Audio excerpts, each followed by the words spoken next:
ये कुछ दिन कांग्रेस के लिए एक लीगल कोस्टर जैसे रहे हैं। एक तरफ दिल्ली कोर्ट ने national Herald money laundering case में इन्फोर्समेंट डायरेक्टरेट की चार्जशीट पर एक बड़ा फैसला लिया। वहीं दूसरी ओर उत्तर प्रदेश के चंदौसी डिस्ट्रिक्ट कोर्ट ने राहुल गांधी को एक और केस में अपना वर्डिक्ट सुना दिया है। अब राहुल गांधी के लिए इन दोनों ही केसेस में मुश्किलें बढ़ी हैं या कम हुई हैं, ये देखना काफी इंटरेस्टिंग है, क्योंकि दोनों डेवलपमेंट्स ने पॉलिटिकल और लीगल सर्कल्स में डिबेट चला दी है, जो रुकने का नाम नहीं ले रही। क्या राहुल गांधी पहले की तरह डेफेमेशन केस में कन्विक्शन की सजा पाएंगे या फिर कोर्ट उन्हें माफ करेगा? आइए जानते हैं 7 नवंबर के चंदौसी डिस्ट्रिक्ट कोर्ट ऑर्डर से और साथ ही नेशनल हेराल्ड केस में नई डेवलपमेंट पर भी नजर डालते हैं। दर्शकों, आप सभी जानते हैं कि चंदौसी के एमपी एमएलए कोर्ट ने हिंदू शक्ति दल के प्रेसिडेंट सिमरन गुप्ता की पिटीशन पर अपना वर्डिक्ट रिजर्व किया था। पिटीशन में राहुल गांधी पर ये इल्जाम था कि उन्होंने जनवरी में कहा था, we are not fighting the BJP and the RSS but the Indian state itself. Petitioner का कहना था कि ये रिमार्क एंटी नेशनल है और देश की स्टेबिलिटी को डिस्टेबलाइज कर सकता है। पर अब एक बड़ा ऑर्डर पास करते हुए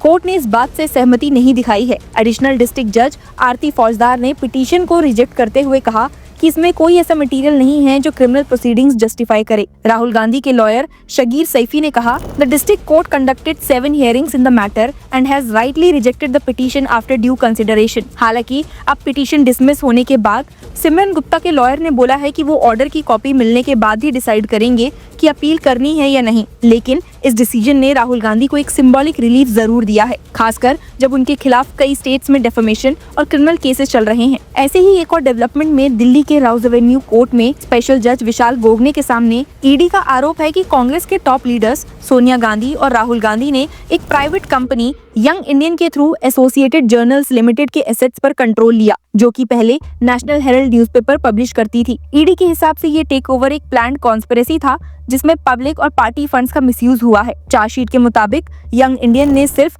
90 करोड़ रुपीस के लोन के बदले एजेएल के 2000 करोड़ की प्रॉपर्टीज पर कंट्रोल लिया है। और जब ईडी ने ओनरशिप स्ट्रक्चर देखा तो उनके रिकॉर्ड के मुताबिक 76% शेयर्स यंग इंडियन के राहुल गांधी और सोनिया गांधी के पास थे। ईडी ने कहा है, This was a calculated attempt to acquire control over AJL's assets through illegal means under the grab of a loan transaction. इस लेटेस्ट चार्जशीट में सोनिया गांधी, राहुल गांधी, सैम पित्रोदा, सुमन दुबे, सुनील भंडारी, यंग इंडियन और डोटेक्स मर्चेंडाइज प्राइवेट लिमिटेड को एक्यूज बनाया गया है। ये केस कांग्रेस के लिए एक पुरानी छवि का रिमाइंडर है कि एक तरह से वो जमाना जब नेशनल हेराल्ड पार्टी के आइडियोलॉजिकल ऑर्गन के रूप में देखा जाता था, अब वही न्यूज़पेपर का नाम पार्टी के अगेंस्ट एक क्रिमिनल इन्वेस्टिगेशन के रूप में यूज हो रहा है। रिसेंट हियरिंग में स्पेशल जज विशाल गोगने ने कहा है, further submissions and clarifications have been advanced by the additional solicitor general on behalf of the ED in the light of the inspection of the case filed by the court, list for orders on 29 November. मतलब अब 29 नवंबर को पता चलेगा कि court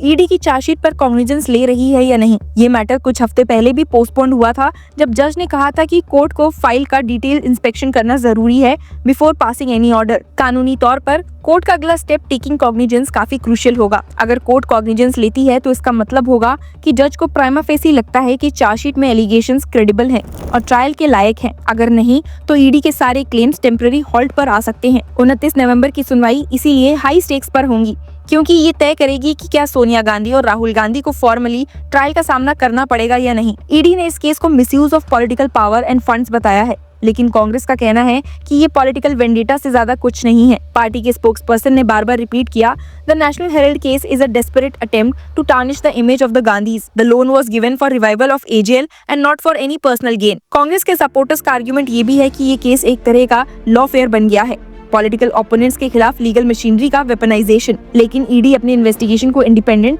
और evidence based बता रही है, जिसमें काफी फाइनेंशियल डॉक्यूमेंट्स और बैंक ट्रेल्स का एनालिसिस किया गया है। इस केस की टाइमिंग भी पॉलिटिकल है। लोकसभा इलेक्शंस के बाद जब ऑपोजिशन यूनिटी पर सवाल उठ रहे हैं, तब नेशनल हेराल्ड जैसे पुराने मुद्दे दोबारा स्पॉटलाइट में आना कांग्रेस के लिए हेडेक है। पर ये भी सच है कि पार्टी के अंदर और सपोर्टर्स के बीच ये नैरेटिव मजबूत हो रहा है कि गवर्नमेंट लीगल एजेंसीज को ऑपोजिशन को सप्रेस करने के लिए यूज कर रही है। पॉलिटिकल ऑब्जर्वर्स कह रहे हैं कि ये ड्यूल डेवलपमेंट एक तरफ रिलीफ और दूसरी तरफ पेंडिंग थ्रेट है, राहुल गांधी के पॉलिटिकल ट्रेजेक्टरी का रिफ्लेक्शन है। एक तरफ वो विक्टिम ऑफ पॉलिटिकल वेंडेटा का नैरेटिव बिल्ड करते हैं, तो दूसरी तरफ उनकी पार्टी पर करप्शन और मिसयूज ऑफ फंड्स के एक्यूजेशंस लगते रहे हैं। ये भी नोटवर्दी है कि नेशनल हेराल्ड केस कांग्रेस के लिए एक मॉरल सिंबलिज्म भी रखता है। जवाहरलाल नेहरू के टाइम पे ये न्यूज़पेपर कांग्रेस आइडियोलॉजी का एक पिलर माना जाता था। अब वही इंस्टीट्यूशन करप्शन के एलिगेशंस का सेंटर में है, जहां उसके फाउंडिंग लीडर्स के डिसेंडेंट्स पर ही फ्रॉड का केस चल रहा है। लीगल एक्सपर्ट्स का कहना है कि दिल्ली कोर्ट का 29 नवंबर का ऑर्डर ईडी के केस का डायरेक्शन डिसाइड करेगा। अगर कॉग्निजेंस ले लिया गया तो गांधी फैमिली और यंग इंडियन के डायरेक्टर्स को समन किया जा सकता है और फिर ट्रायल फेज स्टार्ट हो जाएगा। अगर नहीं तो ईडी को अपनी एविडेंस कलेक्शन और जस्टिफिकेशन को और मजबूत करना पड़ेगा। मीनवाइल कांग्रेस के सीनियर लीडर्स का कहना है the BJP has no answer to our political questions, so they are using ED, CBI and IT as tools to silence us. Rahul Gandhi खुद पार्लियामेंट और रैलीज में बार-बार ये कह चुके हैं कि उनके खिलाफ हर केस मोदी गवर्नमेंट के फेयर ड्रिवन पॉलिटिक्स का हिस्सा है, पर सरकार के कैंप का वर्जन बिल्कुल अलग है। बीजेपी स्पोक्सपर्सन ने बार-बार कहा है that no one is ever law. If the Gandhis have nothing to hide, they should face the investigation instead of crying vendetta। दोनों तरफ के नैरेटिव अपनी जगह हैं, पर ये तय है कि 29 नवंबर का दिन पॉलिटिकली एक्सप्लोसिव होगा। अगर कोर्ट कॉग्निजेंस लेती है तो कांग्रेस के टॉप ब्रास को एक और लीगल फ्रंट फेस करना पड़ेगा।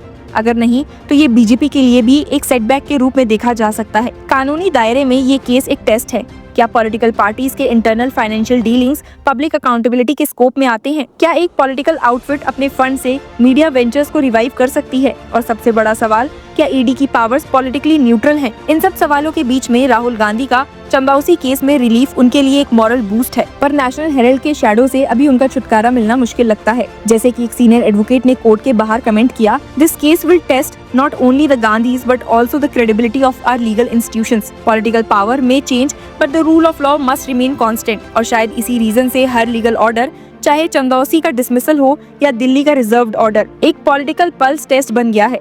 अब सबकी नजर 29 नवंबर पर है, जब दिल्ली कोर्ट ये डिसाइड करेगी कि क्या नेशनल हेराल्ड सागा अब ट्रायल के फेज में जाएगा या फिर एक और डिले इस पॉलिटिकल कोर्टरूम ड्रामा को और लंबा खींच देगा। आपका इन दोनों ही डेवलपमेंट्स को लेकर क्या विचार है, हमें कमेंट्स में जरूर बताइए एंड कीप फॉलोइंग अस।